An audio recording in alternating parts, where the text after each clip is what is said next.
Morning sunlight streams through my kitchen windows, casting long rectangles across the hardwood floor, where half-unpacked moving boxes still wait.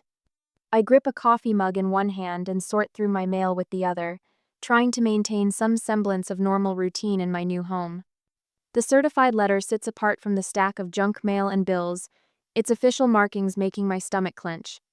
When I tear open the envelope, the world stops turning. Edward and Marlene Lorne versus Arden Lorne. My coffee mug slips from numb fingers, shattering against the floor.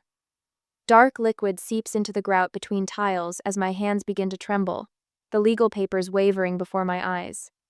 The demand jumps out in stark black text: immediate transfer of property and $300,000 in damages. My own parents are suing me. 2 weeks earlier, I had stood in the same kitchen signing closing papers on my $412,000 home, the first major purchase of my life. The real estate agent had beamed as she handed me the keys. "You did this completely on your own," she'd said. "That's something to be proud of." That night I'd celebrated alone with takeout Chinese and a bottle of champagne I'd been saving since my promotion last year. I wandered through empty rooms, mentally placing furniture I'd carefully budgeted for, mapping out each space that was finally, irrevocably mine. "Look at this, Grandpa," I'd said later during our video call, panning my phone around the living room. "I did it." His eyes had welled up with pride. "You sure did, sweetheart. You sure did."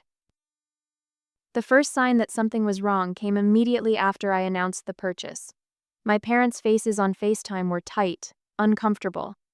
My sister Sabrina hovered in their living room behind them, designer purse dangling from her arm. "How many bedrooms?" Mom had asked, her smile brittle. "3, I'd answered, "and a nice yard." "That's quite a purchase for someone your age," Dad said, his jaw working. Sabrina leaned into frame, her perfectly styled hair falling forward. "Must be nice to have that kind of money to throw around." Mom's eyes darted to her. "You know your sister's been having a rough time, Arden." I should have recognized the warning signs then, but nothing could have prepared me for their ambush a week later. "We need to discuss a family matter," Dad said, his face filling my phone screen, his business tone, the one he used for difficult conversations with employees. Mom dabbed at her eyes with a tissue. "We've always put family first, haven't we? Always supported each other?" "Your sister needs stability more than you do," Dad continued. "She has plans for that house, creative plans. You can keep renting." I stared at them, uncomprehending. "This is my house. I worked for it. Sabrina can earn her own." "Don't be selfish," Mom snapped. "Family helps family." The certified letter arrived the next day. As I read through the documents now, my throat closes up. Aunt Ramona's name appears as financial backer of the lawsuit. An email from Sabrina is attached as evidence claiming I stole her opportunity. The demands are spelled out in clinical legal language. Transfer of property deed to Sabrina Lorne. Continued mortgage payments for 18 months. Minus $300,000 for child rearing costs. Written apology for damaging family trust. My hands shake as I dial my grandfather's number. He answers on the first ring. "They've gone too far this time," he says after I explain, his voice hard with anger. I spend the next hour researching attorneys, my heart sinking at retainer fees starting at $10,000. Money I don't have after the down payment and closing costs. The reality settles over me like a heavy blanket. I'll have to defend myself. That night I sit alone in my new home, surrounded by boxes I haven't had the energy to unpack. Tears threaten but don't fall. In their place, something stronger takes root: determination. They want my house? The one I spent 15 years saving for while they bankrolled Sabrina's failed ventures? The home I earned through countless overtime shifts and careful budgeting? Let them try. I stand up and walk to my bedroom window, looking out at the quiet street below. This is my home, my achievement, my line in the sand. They made their choice to attack what I've built. Now I'll make mine to defend it. Have you ever had family members try to claim what you've worked hard for? Share your experience in the comments. I spread financial documents across my dining room table, the morning sun casting shadows between stacks of bank statements and tax returns. My laptop screen glows with an open spreadsheet. 15 years of financial life reduced to columns and formulas. The numbers tell a story my family doesn't want told. Memory flashback at age 16. $5.25. Hour at Morningstar Coffee. Tips split between 3 baristas. I can still smell the burnt espresso, feel the ache in my feet after 8-hour shifts. You're missing Sabrina's Sweet 16, Mom had texted that night. The DJ cost a fortune. I'd watched the party unfold on social media between customers, my sister in a custom pink dress, surrounded by floating lanterns and a chocolate fountain. Cost, roughly 3 months of my wages. My fingers traced down a column of community college receipts. Night classes after work, textbooks bought used, careful budgeting of every meal. Dad's voice echoes from that period. An accounting certificate? It's not even a real degree. The memory of my 18th birthday surfaces not the celebration but the argument that followed. What do you mean you won't fill out the FAFSA? I'd asked, clutching university application papers. You're an adult now, Dad had said. Time to stand on your own feet. A week later, I'd found an apartment listing. $400. Month. Roaches included. The start of real independence. At the present, my phone buzzes. Mom's number. I let it go to voicemail, already knowing the script. Sweetheart. Her message quavers. We've always given you both exactly what you needed. Why are you being so difficult about this? I pull up my email, finding Dad's response to my emergency root canal 4 years ago. Figure it out. Below it, bank statements showing $2. $0 transferred to Sabrina that same week for creative supplies. My sister's Instagram feed tells its own story. Semesters abroad in Paris and Rome, funded by our parents. Art supplies that cost more than my monthly rent. Meanwhile, my student loan statements march endlessly onward, minus $47,000 in debt, every payment made alone. Don't make this harder than it needs to be, Dad's latest email warns. I delete it without responding. A new voicemail notification pops up. Aunt Ramona this time. You selfish girl, she spits. After everything this family's done for you. I research her history online, finding foreclosure records from 5 years ago, the same year she started living in Mom and Dad's guest house. The pieces click. She's not just backing their lawsuit, she's looking for her own backup plan. A quick social media search reveals Sabrina's latest crisis. Eviction notice from her creative studio apartment 3 weeks ago. The timing aligns perfectly with their lawsuit. The doorbell rings, startling me. Grandpa stands on my porch, carrying a weathered cardboard box. Thought you might need these, he says, setting it down. Inside, decades of family financial records, meticulously organized. They did the same thing to your cousin Thomas, he explains, settling into a kitchen chair. When his auto shop started turning a profit, they tried claiming he owed them for family investments. My phone lights up with a text from Thomas himself 10 minutes later. Heard about the lawsuit. They tried taking my shop when it finally got out of the red. Don't let them win.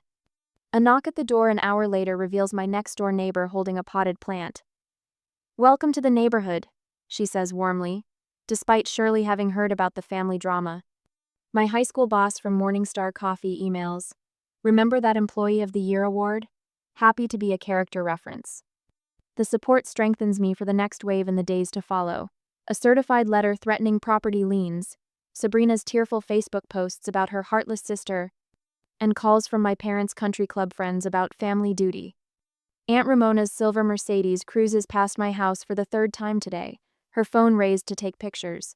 An hour later, my supervisor calls about an anonymous concern regarding my character. I spend my lunch break filing a motion to dismiss, using every scrap of legal knowledge gleaned from late-night research. The court clerk raises her eyebrows at my pro se filing next week. This is surprisingly thorough, she says, stamping the documents. The preliminary hearing is set for next month. I request unpaid leave from work, ignoring my boss's worried frown about personal distractions affecting performance. That evening, I sit on my new porch swing, watching the sun paint the sky in shades of orange and pink. The scene triggers a memory. Teenage me walking this same street, admiring these houses, promising myself I'd earn one someday. You're dreaming too big, Mom had said when I'd mentioned it. Maybe I was, but I did it anyway. A young family walks past, children laughing as they chase fireflies. I think about the locksmith coming tomorrow, the security system being installed next week. Not just protecting my house, but fortifying my boundaries. They say blood is thicker than water. but I'm learning that some family ties are actually chains. Sometimes love means standing firm, even when it hurts. Sometimes independence comes at a price worth paying. I gather my documents and head inside, leaving the porch light on, not for family but for the new connections I'm building, one kindness at a time. Next week, the church bulletin lies crumpled on my kitchen counter, my parents' congregation's letterhead stark against today's mail. 3 more prayer requests, expressing concern for my wayward path and hardened heart toward family. I add them to the growing pile. My phone buzzes with another social media notification. Sabrina's latest Instagram story features her tearfully holding our childhood photo album. Family means supporting each other no matter what. Broken heart family first. The timestamp shows 3 a.m., prime posting hours for maximum sympathy engagement. I pull up my financial tracking spreadsheet, the one I've maintained since that first dishwashing job at May's Diner. 15 years old, scrubbing plates until midnight while my classmates planned homecoming outfits. The memory of pruned fingers and aching feet feels fresh, along with May's gentle reminder, "You're building something, girl. Keep those records clean." Each cell tells a story. $6.25, hour times 30 hours weekly, minus bus fare. Community college tuition payments scheduled around 3 part-time jobs. The studio apartment with the leaking ceiling and the second-hand futon I'd proudly purchased for $40. "You really live like this?" Mom had asked during her only visit, eyes sweeping over my carefully arranged thrift store furniture. The spreadsheet continues. Monthly savings transfers, starting at $200, growing to $300 as my certifications brought better opportunities. Years of careful planning, every extra penny funneled toward my dream of homeownership. A knock at the door interrupts my review. Through the security camera feed, a new installation courtesy of Grandpa, I spot Mrs. Henderson from 2 doors down. "Thought you might need lunch," she says, holding up a paper bag. "And Gary's taking the 3-6 p.m. watch shift today." The neighbors have organized an informal surveillance rotation since Aunt Ramona's Mercedes became a regular fixture on our street. Their quiet support feels like a shield in the days to follow. One Tuesday afternoon, breaking news, notification, Sabrina's interview with the local paper. Sister disputes family legacy. The article features her posed artistically in her former studio apartment, surrounded by half-finished canvases. My phone rings, Thomas. "Saw the article," he says without preamble. "Got those account records you asked about? The family investment they claimed I owed? Funny how the numbers matched Aunt Ramona's foreclosure exactly." The Whole Foods automatic doors slide open, and I freeze. Sabrina stands by the organic produce, designer sunglasses perched on her head. Too late to retreat, she's spotted me. "Well, if it isn't the family trader," she announces loudly enough for nearby shoppers to turn. I focus on selecting tomatoes, keeping my voice steady. "Hello, Sabrina. You always thought you were better than us," she hisses, stepping closer. "With your precious spreadsheets and your boring job, you know what that house could be? An amazing art cafe concept. People would love it." I meet her eyes. "And how would you handle the mortgage? Property taxes?" She waves dismissively. "Obviously that part would still be your responsibility, since you're so good with money." Her lip curls. "Unlike some of us who actually pursued our passions." "Ma'am?" The store manager appears. "Is everything all right?" Sabrina's voice rises dramatically. "My own sister, abandoning her family." I leave my cart, walking calmly toward the exit as Sabrina's performance echoes behind me. The manager catches my eye with a knowing look. We all know what's really happening here. Back home, I spread out the documents Grandpa delivered. Parents' financial records showing Sabrina's $90,000 student loans paid in full. A $25,000 business loan for her failed pottery studio. Their mortgage-free property deed. And buried in old emails, the truth. "Time to teach Arden a lesson about family obligation," Aunt Ramona wrote, "before she gets too independent." My hands shake as I compile court exhibits. The room spins slightly, too many memories crowding in. I'm 5 years old again, watching Mom remove my crayon drawing from the refrigerator. Sabrina needs space for her new watercolor. A gentle knock. Grandpa enters without waiting, carrying a weathered photo album. "Found these in the attic," he says, settling into the chair beside me. "Your grandmother kept everything." The photos tell a different story. Me at every minimum wage job, proudly holding first paychecks. A display of perfect attendance certificates. My community college graduation, Grandma beaming beside me. She saw you, Grandpa says softly. She knew what you were building. Those textbooks you thought just showed up at the campus bookstore? That was her. Tears blur my vision as I stand before the bathroom mirror, practicing my court statement. The voice that emerges sounds stronger than I feel. I am not responsible for supporting adult family members who refuse to support themselves. I straighten my blazer, purchased on sale last year, recorded meticulously in my budget. The security cameras blink steadily. Evidence binders stand ready, each document telling its own truth. Aunt Ramona's Mercedes cruises past again, but I don't flinch. Some sacrifices strengthen us even as they break our hearts. Sometimes the hardest boundaries are the ones we need most. I touch the small photo of Grandma I'll carry tomorrow, her eyes twinkling with the pride she never spoke aloud. She understood the price of independence. Now it's my turn to prove I was worth her investment. Tomorrow, I'll tell my truth. Tonight, I fortify my walls, not with brick and mortar, but with 15 years of carefully documented sacrifice and the quiet strength of those who believe in earning their own way. On the confrontation day, the courthouse steps gleam in the morning sun as I adjust my grip on the leather document case, a graduation gift from Grandma, now carrying the weight of 15 years' receipts and records. Each step feels deliberate, grounding. The glass doors reflect my image. Navy blazer, pressed slacks, minimal jewelry, professional, prepared. A far cry from my first courthouse visit at 16, seeking work papers with trembling hands. Oh, perfect timing!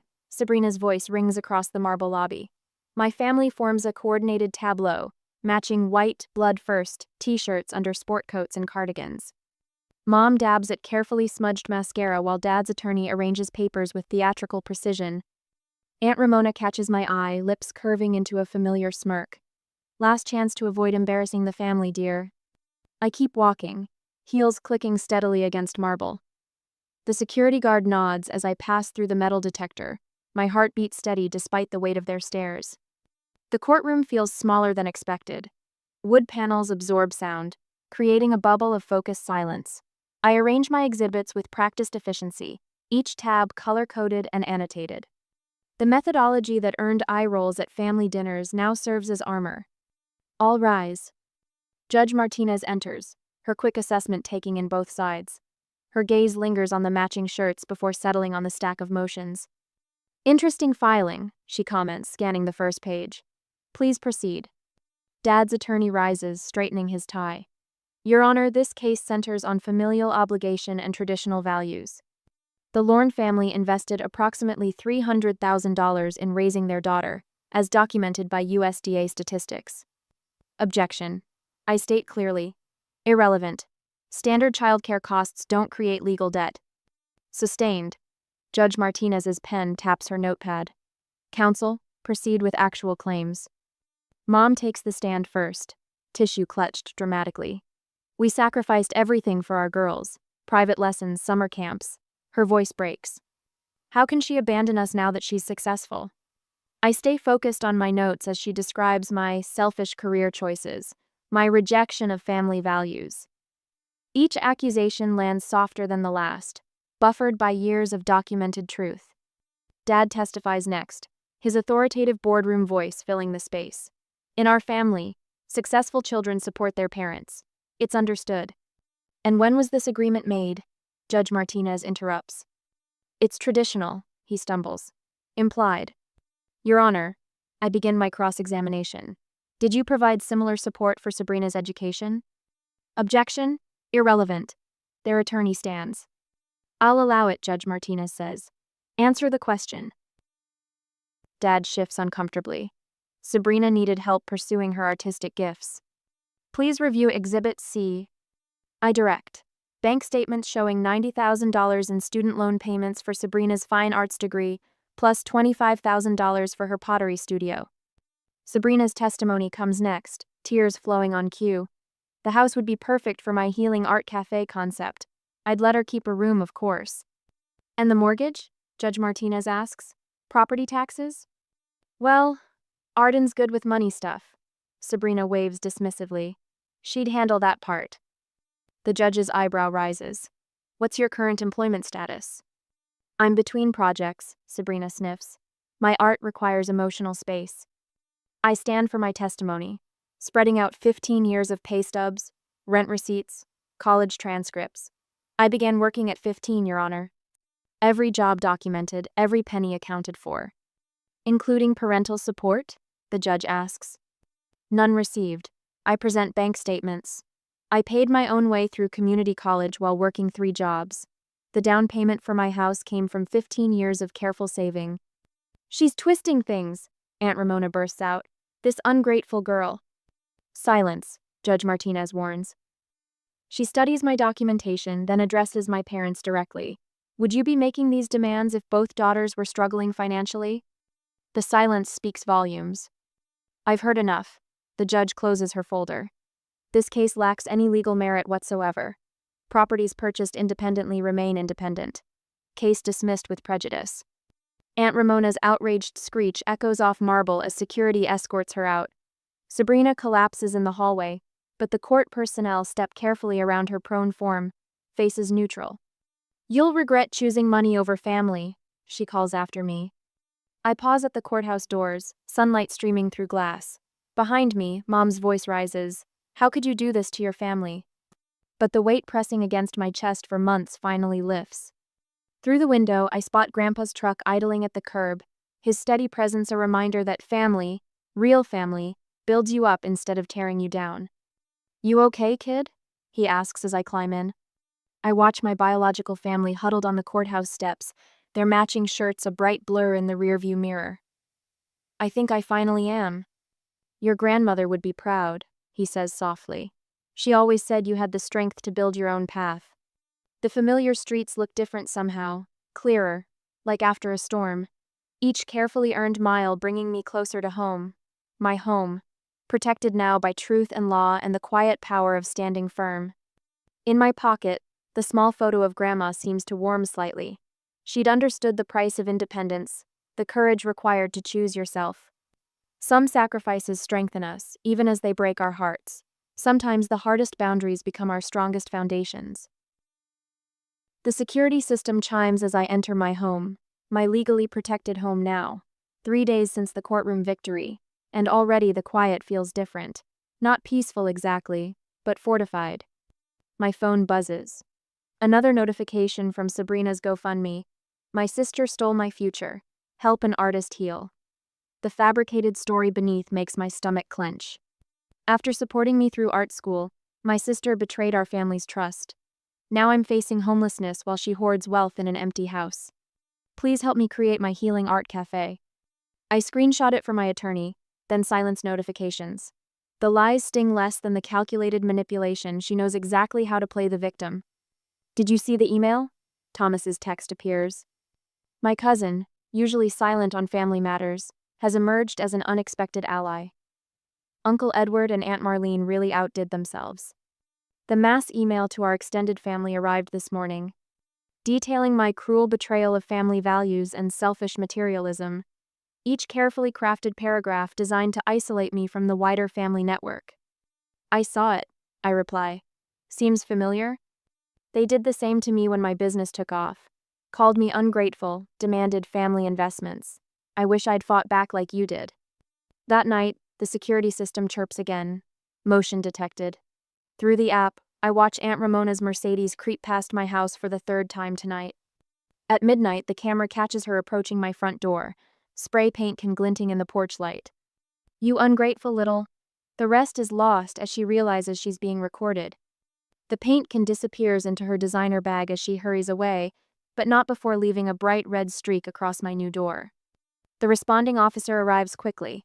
We've got clear footage, he says, reviewing the video. Would you like to press charges? I think of family dinners, holiday gatherings, the complex web of loyalty and obligation. I need to file for a restraining order. Next week, the courthouse feels different now.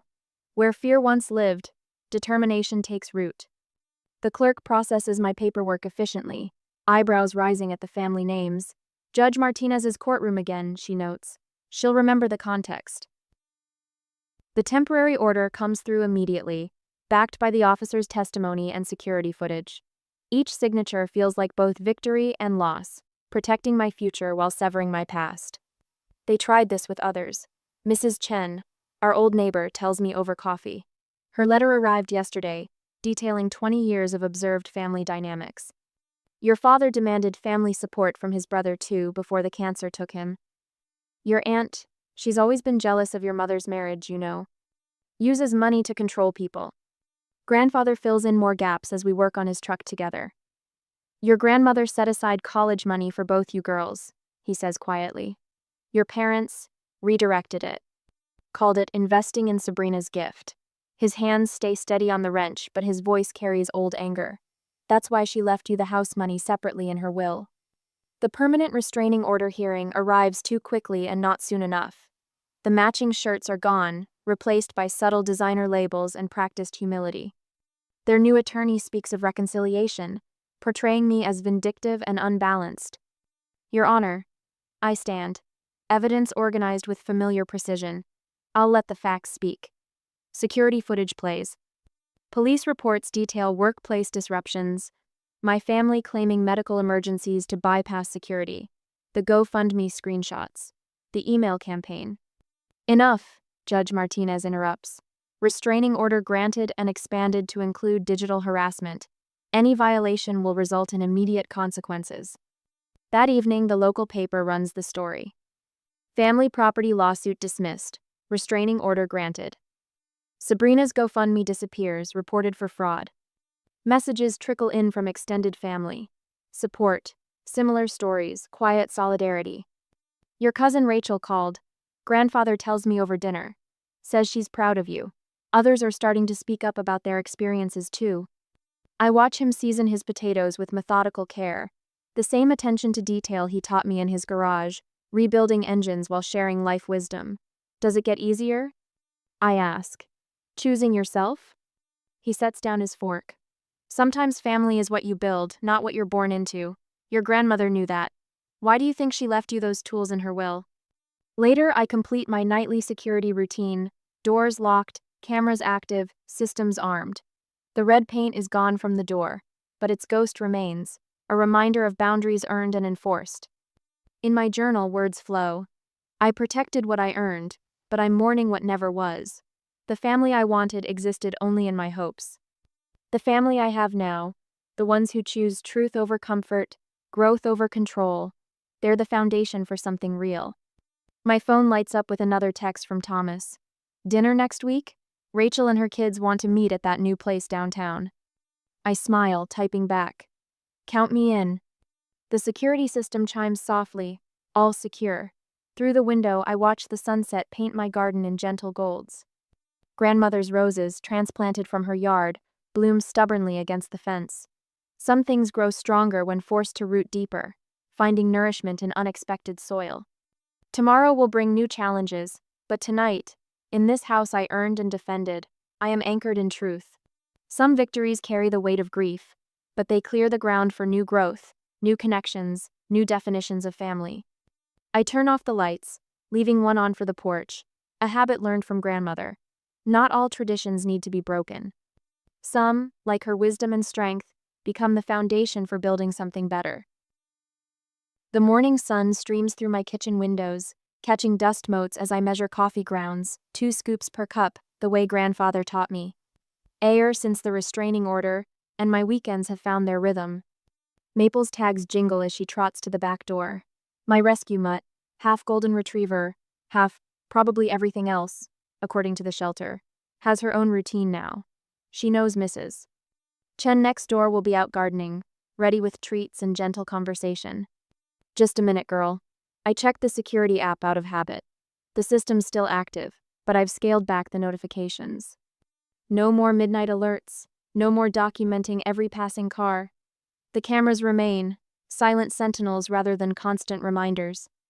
The workshop smell hits me as I enter the garage, sawdust and engine oil, mingled with fresh coffee.